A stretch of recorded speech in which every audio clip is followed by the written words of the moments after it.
भारतीय इतिहास में कर्कोटक नागों का बहुत बड़ा महत्व है। कर्कोटक नाग का क्षेत्र कर्क रेखा के आसपास आता है। इनकी राजधानी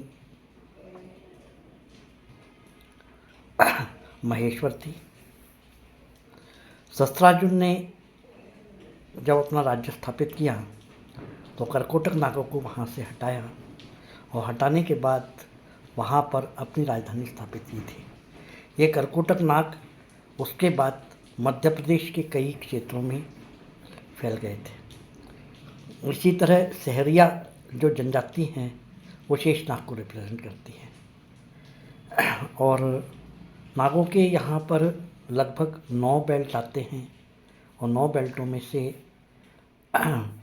हिमाचल प्रदेश में, नागालैंड में और मध्य प्रदेश में जो आपके भील आदिवासी हैं जिसको गोंड कहते हैं, ये भी नागों के ही रूप हैं।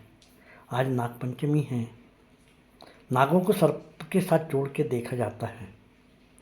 इजिप्ट के इतिहास में सर्प का बड़ा महत्व है और भारतीय इतिहास में भी सर्प का बड़ा महत्व है। सर्प मुकुट पहनकर अपने आप को नाग रिप्रेजेंट किया जाता है। ये हम आज अगर इजिप्ट की प्राचीन मूर्तियों को देखेंगे, यहाँ तक कि आज भी इजिप्ट के अरब लोग अपने सिर पर नागों का मुकुट धारण करते हैं। हमारे यहाँ बलराम जी जो है वो नागों का मुकुट धारण करते थे। नागपंचमी ये सावन मास के पंचमी तिथि को आती है और एक्चुअली इस दिन नागों की पूजा की जाती है, सर्पों की पूजा की जाती है। हमारे देश में सर्पों, पशुओं, पक्षियों आदि की पूजा करने का, यहाँ तक कि पेड़ों की भी पूजा करने का एक रिवाज चला आता है। उसी के अंतर्गत नागपंचमी है। नागपंचमी में कहा जाता है कि किसान जो है वो अपने खेतों को नागर खेती कर रहा था।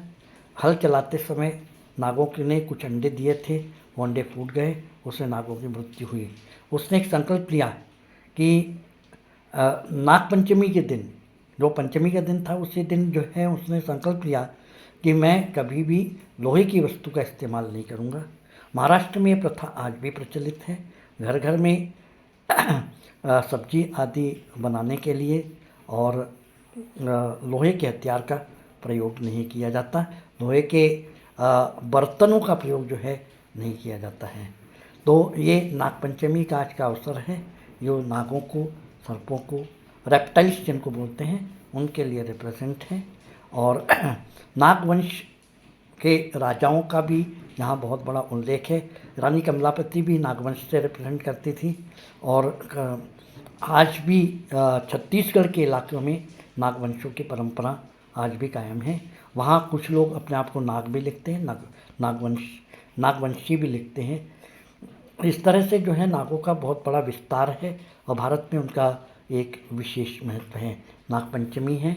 नागपंचमी के दिन आप सभी को शुभकामनाएं और सावधान रहें। बारिश के दिन है, सर्पों को बचा के रखें और सर्पों से को काटने के लिए उनके ऊपर पैर ना रखें। धन्यवाद।